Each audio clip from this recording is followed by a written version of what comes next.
Hi everyone, it's Miss Nisha and this is Juliana. We're going to be reading Nobody Hugs a Cactus, and it's by Carter Goodrich.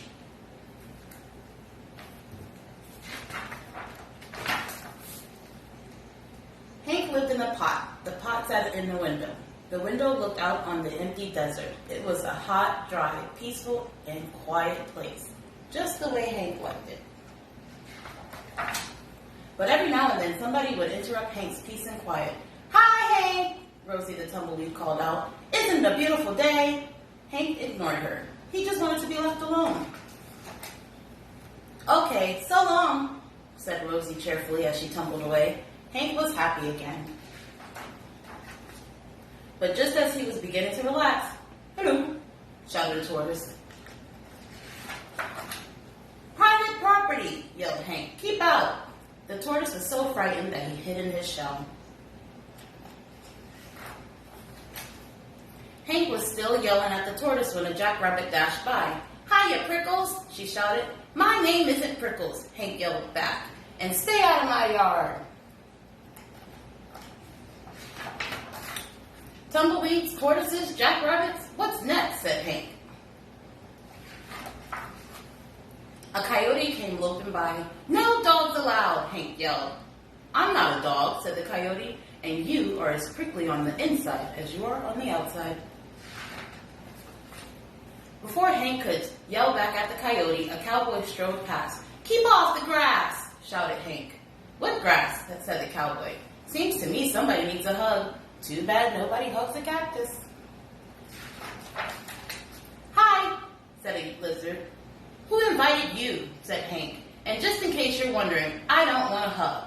"That's good," said the lizard, "because I don't want to give you one." And he skittered away. An owl landed on the roof. "If you're looking for a hug," said Hank, "well, I guess I could give you one."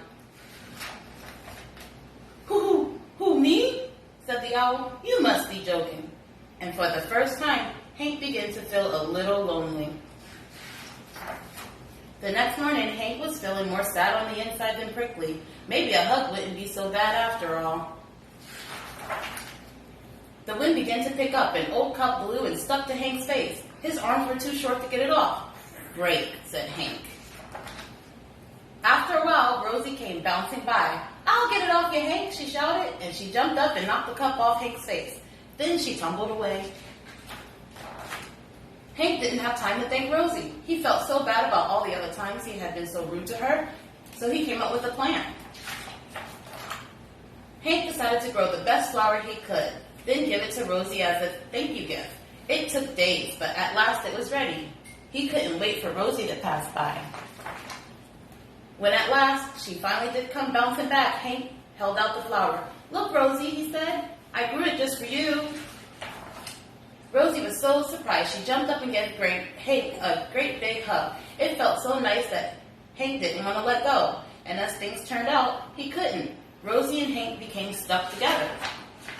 But they didn't care. After all, it was better to be stuck in a hug than to be stuck all alone. The end. You want to say bye? Say bye-bye? Say bye-bye. Bye, guys. Stay safe.